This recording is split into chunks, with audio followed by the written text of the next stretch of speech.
This time around, we're covering minimum effective editing, MEE, minimum effective editing, which cuts the time it takes for you to edit every single show. If you just get wound up with all the different things you have to do, like all the different audio processes, all the different things you have to edit out, this is going to make it much simpler. This is the process I use to cut time when I'm editing episodes. Let's take a look at how it works.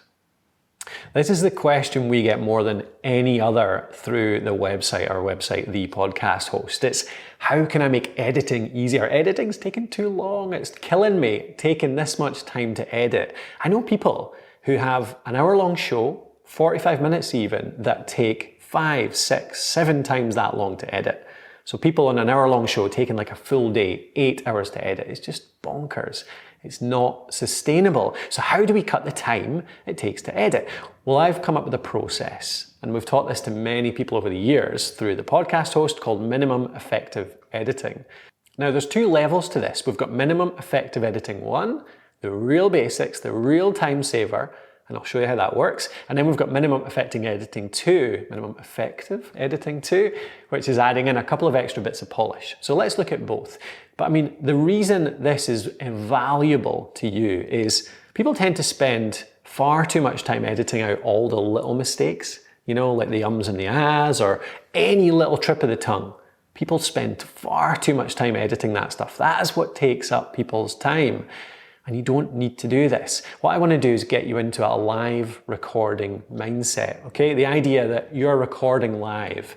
If I trip over my tongue, I've tripped over my tongue a couple of times here already. I'm not stopping. I'm keeping going. The thing is, people respond to that. It's human. People make mistakes. So your audience want to hear you as a real human. If you polish out all of the stuff, fine, it's okay. But almost you can be too polished. And actually a couple of mistakes, it just makes you sound more human, more real, more relatable. So actually you don't need to worry about editing all that stuff out. So we'll go into that in the process, but that's the first part of it, recording as if you're going live. And the best thing about this is it stops you using editing as a crutch. It improves your presentation skills. It improves how you speak because you stop thinking, I can edit that out. I can't edit out that mistake. So it makes me think about how I recover from mistakes like that. It makes me think about crutch words I use because I'm like, oh, I said okay again for the 7th time. And you start to take them out. You listen back to episodes that you haven't edited too much. You hear the things that you can improve on and you improve them. Whereas when you're editing everything out, you just use it as a crutch. You don't improve your presentation skills half as much or half as quickly. When you commit to not editing much, then you improve fast and you become a great speaker, which is a great skill in anywhere, not just podcasting. And the other half of it is audio engineering. Like nobody wants to, well, not nobody, that's not true. People want to become audio engineers, but most podcasters don't get into it to become an audio engineer. You don't need to know what compression is or how it works or equalization or hard limits or any of these things. Like you don't want to know all of this stuff. You don't want to be an expert in Adobe Audition and edit together like 20-track audio dramas and things like that. Now, of course, some people do. And if you are that person, this is not for you. But if you're a person that just wants to concentrate on your content, doesn't want to become an audio engineer, then minimum effective editing, again, is for you. I'm going to show you the minimum things that you need to do, the minimum processes to make your audio sound good. Okay, minimum effective editing. What actually is included? Well, 2 things. You can see it here. 2 things only: trim and normalize. Now, what does this mean? This is something that I recommend to just about any podcaster in their first 10 episodes. So if you're new to podcasting, this is all the editing I'd recommend doing in your first 10 episodes, okay? And it is quite raw, but it's good enough, all right, at this stage. There's so many things you need to worry about in your first 10 episodes around like figuring out how to make your content, figuring out your presentation skills, getting better at speaking, talking to your listeners about what they actually want to hear, figuring out your topic and your focus, all that stuff. The last thing you want to add in there is audio engineering, is over editing. All of that is just polish, all right? The important part is your content. So, first 10 episodes, and even way beyond, Just do this, all right? Trim and normalize. So the trim is just really tidying up the start and the end of the show. Normally you hit record, you rustle your paper a bit, you clear your throat, and then you start speaking. Well, that's the trim. Take off that bit so that the very first word of your speech starts right at the start of the audio. And do the same for the end. Trim the start and the end, and that is it. You're not allowed to edit inside of that. You're not allowed to take out any mistakes, okay? Now, the next level does allow this, and I'll show some techniques around making that much easier, so stay with me if you do want to edit some mistakes, but see if you can go some episodes, whether it's just a few episodes, just trying this approach, or whether it's your first 10 if you're brand new to it, and see how much more efficient it makes your editing process. Even see how much it improves your speaking. Like I said, don't use editing as a crutch, but that's the trim. And the only other part is normalize. This is the only audio engineering, the only audio processing part I recommend. So the very basics, the minimum you need to do is just normalize. All that is making your volume regular, all right? We've got some tutorials on how to do this down in the show notes, in the description below, so go and have a look there. Now, Alitu does this for you if you want. It can completely automate it, does the normalization, including noise reduction, de-essing, all that kind of stuff. So if you want to just not worry about it at all, use a tool like Alitu, which will automate the whole thing. But any other tool can do it. So any DAW tends to be able to do normalization. It'll help you out a bit with it. And you can level to either -1 dB or -2 dB. That tends to be the good levels. 2 is generally the one I go for.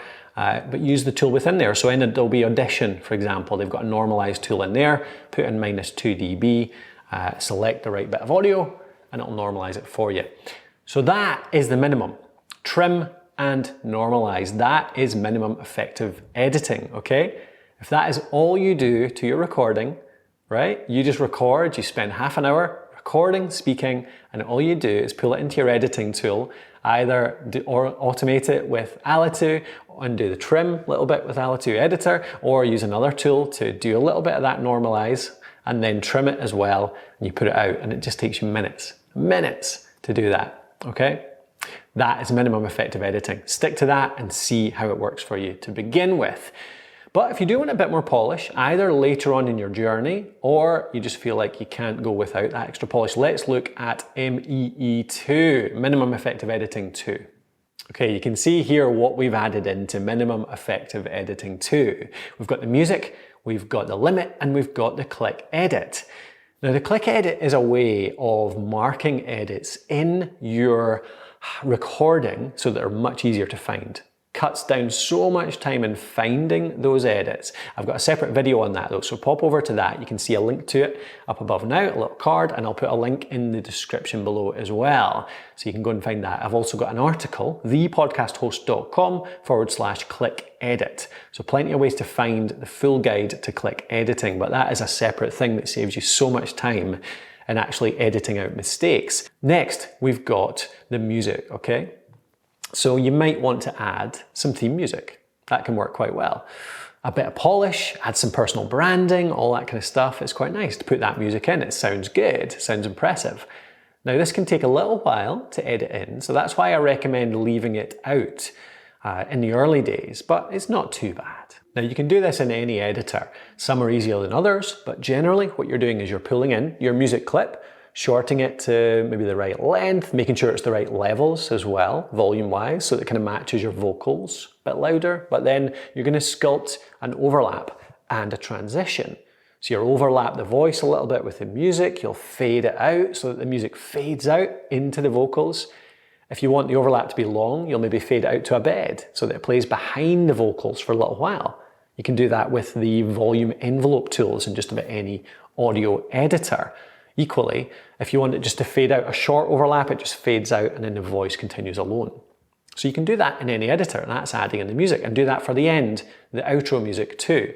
Now again, Alitu does this for you. If you want to automate it, if you have the budget for it, sign up for Alitu, and Alitu will add your music and that fade automatically, and you can just set how long you want the overlap to be, and it'll choose the right overlap for you. It'll choose the right fade for you, whether it's the bed or the straight up. So music, that is music, okay? Adding in that music to your show. The next one is limit. Now a limit improves the volume leveling. The trouble with a basic normalize is if you have some really loud parts and some quite quiet parts, very big difference called a dynamic range, a big dynamic range between the quiet and the loud, then the loud will be what the tool, like Audition, will normalize to. So it'll bring everything down or up a little bit to whatever that is, but it'll be, the quiet bits will still be a fair bit quieter than the loud bits. So that's still not ideal. It means that you might have your listener reaching for the volume button, turning it up at the quiet bits and having to turn it down a bit at the loud bits. It's not perfect. To fix this, just do something called a hard limit. Okay, I'll put a video down in the description that will show you a little bit around how to do this. It's a bit of an art. There's no kind of automated way of doing this because it depends very much on how loud your loud bits and how quiet your quiet bits are. So you have to play around with it. It takes you a little while to kind of figure it out, but it's not too complicated. You just have to figure out where you're going to limit it, it's kind of like giving your audio a haircut. You imagine that audio wave, you're giving the loud bits a haircut to bring them down, and then you normalize. So you reduce the loud bits on their own, and then you normalize the whole thing to bring it all up to a standard volume. So that's how the limit works. Again, video in the description, a link in the description below to show you a little more around how that works. And we've also got our article, thepodcasthost.com/MEE for me. But equally, Alitu does this for you. It will do that whole thing because its process includes limit, it includes a compressor, it includes noise reduction, it includes de-esser, de-plosives, which does all of this for you. It'll limit, it'll compress, it'll bring it all out, it'll even out your quiet and your loud bits, and you won't have to worry about it. So again, if you want to automate, use a tool like Alitu to do that for you. So that's it. That is minimum effective editing 1 and 2. So hopefully you can pick one out. I really do recommend, if you're early in your journey, try the minimum effective editing level 1. Just try it, really basic, really raw, just put it out there, get good at your content, and then you can add the polish later. That normalize and that trim, that'll make you it covers 90% of what you need for your audio. If you're in a quiet room with a decent mic, you don't need much in the way of noise reduction and all the rest.